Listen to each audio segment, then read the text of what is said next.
नमस्कार दोस्तों, आज हम हिंदी व्याकरण के बारे में देखेंगे, जिसमें आज पढ़ेंगे रचना के आधार पर वाक्य के प्रकार। चलिए तो देखते हैं वाक्य के प्रकार रचना के आधार पर। वाक्य वाक्य क्या है? यहाँ पर वाक्य की परिभाषा दी गई है।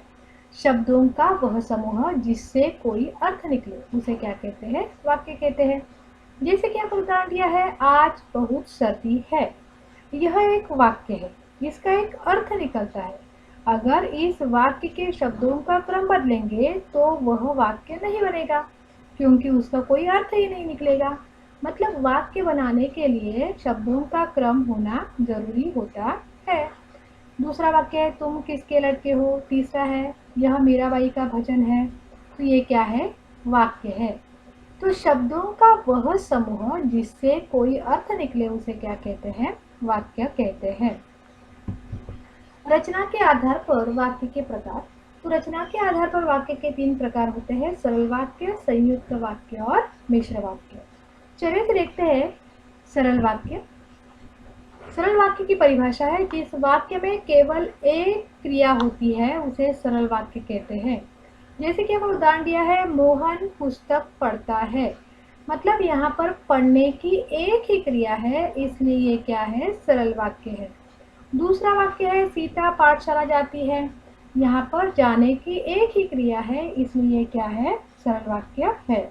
मतलब जिस वाक्य में एक ही मुख्य क्रिया होती है उसे सरल वाक्य कहते हैं।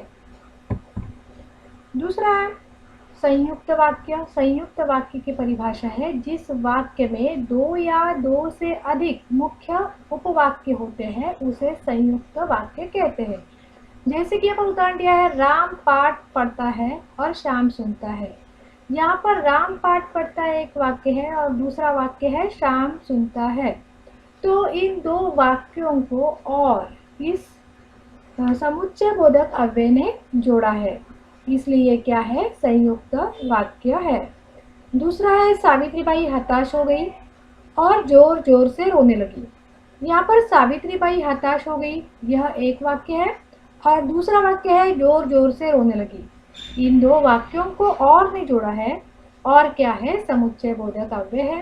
तो इन 2 वाक्यों को समुच्चय बोधक अव्ययों ने जोड़ने के कारण क्या है? ये संयुक्त वाक्य है।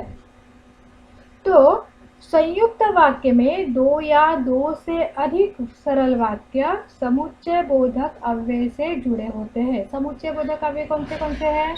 और, परंतु, तथा, या ये क्या है? समुच्चय बोधक अव्यय है।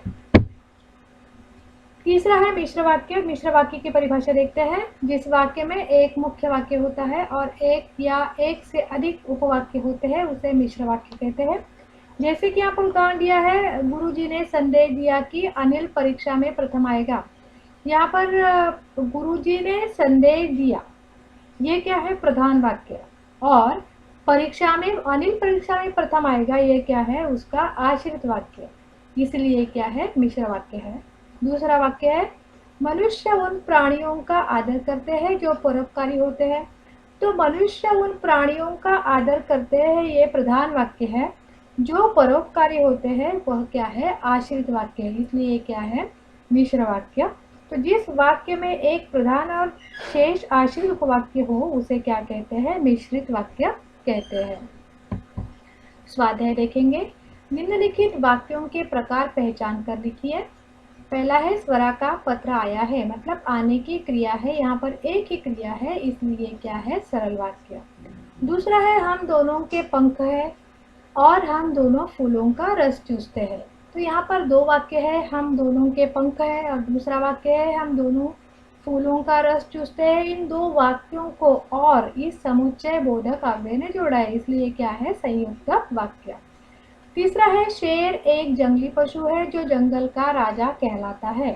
तो यहाँ पर शेर एक जंगली पशु है, यह क्या है? प्रधान वाक्य है। और जो जंगल का राजा कहलाता है, यह क्या? उसके ऊपर आश्रित वाक्य है। तो ये क्या है? मिश्र वाक्य है। चौथा है, सचिन दिल्ली चला गया। जाने की यहाँ पर एक ही क्रिया है, इसलिए क्या है? सरल वाक्य है। पांचवा है, नौकरी का 1 वर्ष पूरा हुआ तब विवाह हो गया। तो यहाँ पर नौकरी का 1 वर्ष पूरा हुआ, यह प्रधान वाक्य है। और विवाह हो गया, यह क्या है, आश्रित वाक्य है, इसलिए क्या है, मिश्र वाक्य है। धन्यवाद।